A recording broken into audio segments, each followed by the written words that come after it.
Yeah.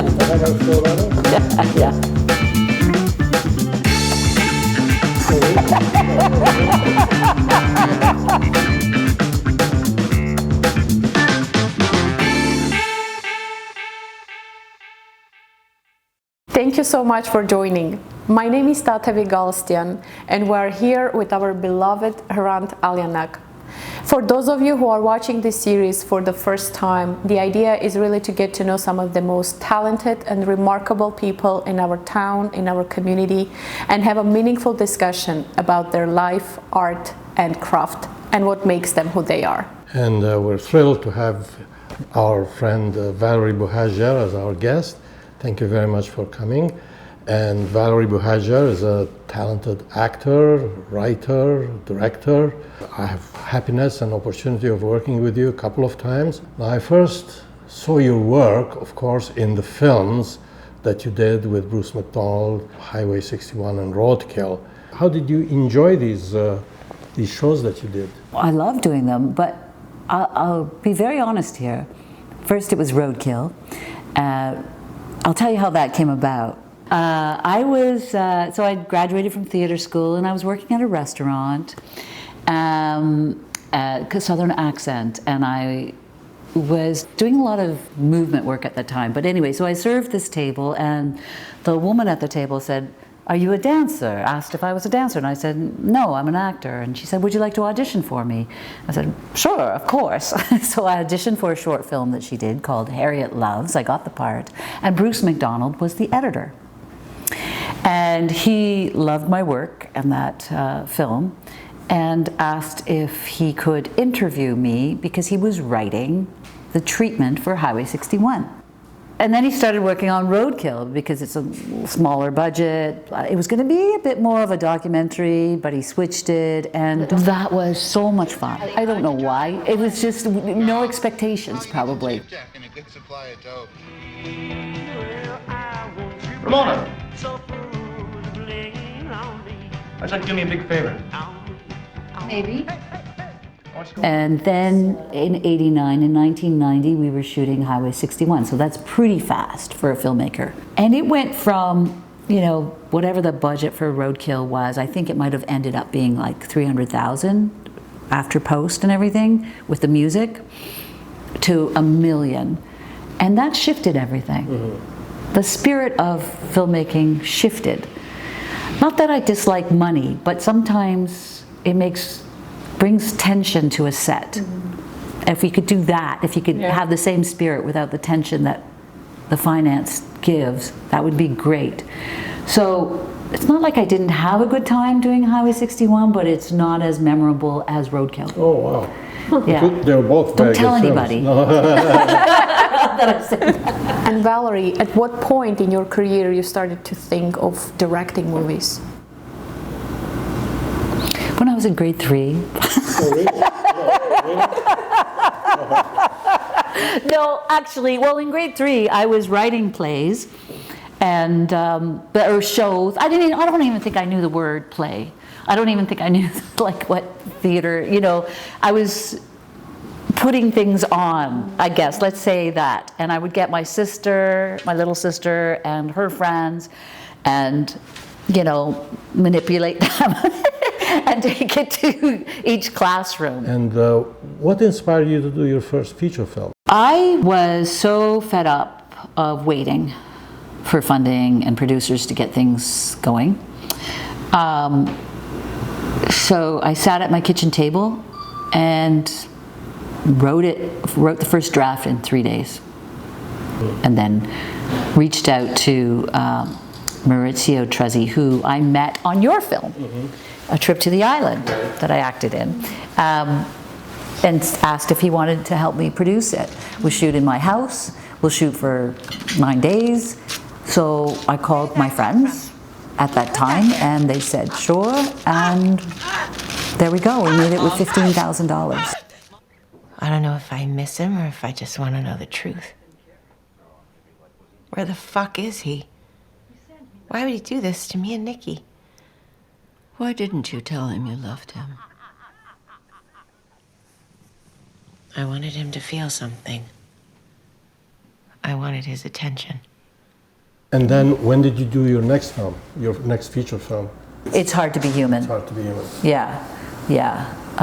I was looking for a play that I could translate into a film, and someone suggested Strindberg.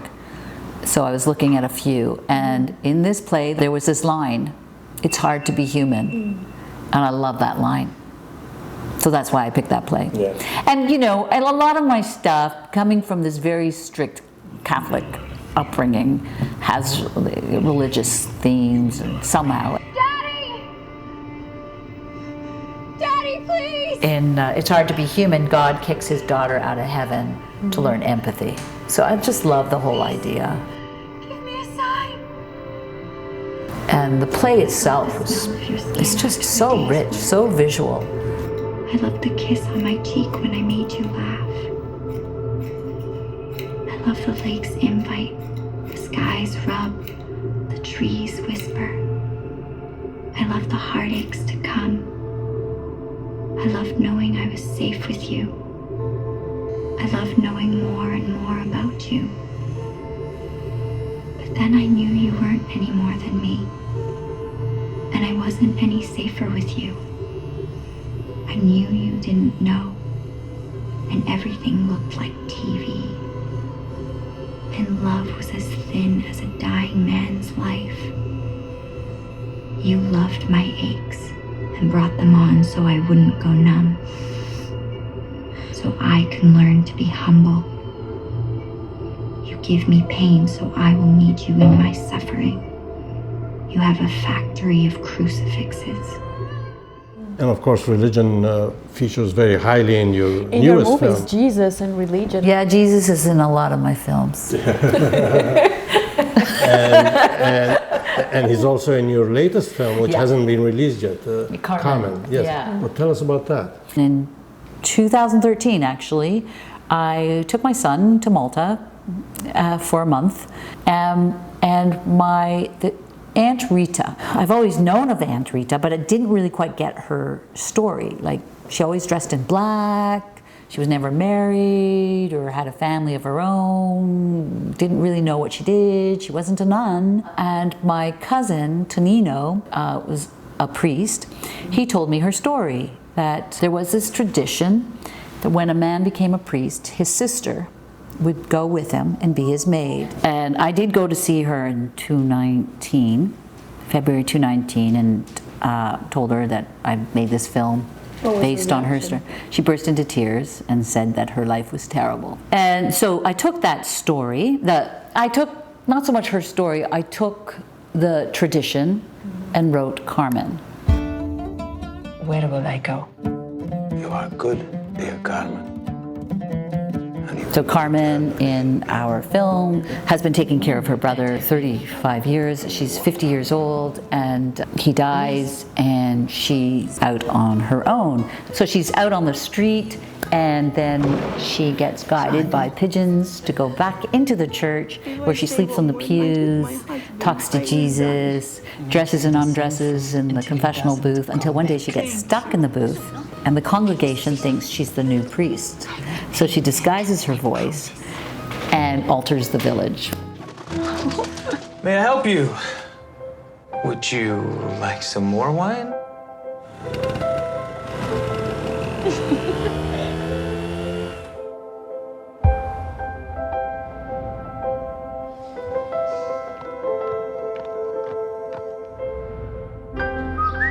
Hey. Why don't you have anyone?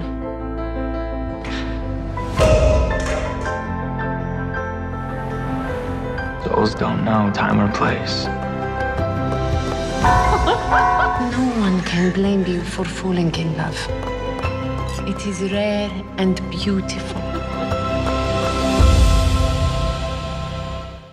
What were the challenges of making this movie? I guess it's articulating with the co-production team, you know, two different producing teams, and making it clear as to what we want to make here, what type of film, and that was the only challenge. If you had a chance to actually go back in time and see your 18-year-old, 19-year-old self, what advice would you give her? Fuck 'em. Sorry.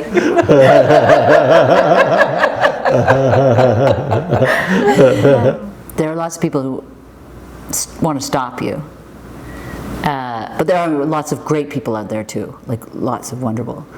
Just, I meant that to the people who want to stop you, and trust your instincts, go for it. You know, I'm going to be very honest here. I regret not leaving and going to the States. Yeah. You think it would have been easier for you to make films there? Yeah. Yeah.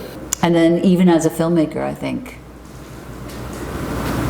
yeah, after The Passion of Rita Camilleri, with the success of that, I should have just went for it. So if you could change like one aspect in film industry, like let's say in Canadian film industry, what would you change?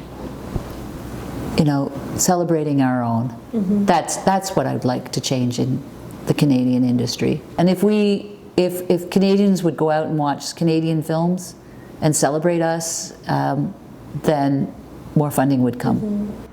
What advice would you give to aspiring filmmakers out there? Just do it. Just do it. Just do it. Like, okay, apply for all the funding, blah, blah, blah, blah. Stick to your guns and go for it. Do it. And keep doing it. Thank you very, very much, Valerie, and I wish you a lot of luck and with the next film with Carmen, which I think is going to do very well. I love the film. Keep doing what you're doing, because it's wonderful, wonderful stuff. Thank you. Thank you so much. Thank you so much, Valerie. This conversation for myself, it was just so inspiring. Great, man, because you just have to do it. Well, you directed me in a film. If you can direct him, you can direct anybody. That was great, Valerie. Thank you so much for watching. We have some really cool episodes coming up, so make sure you revisit us in the near future.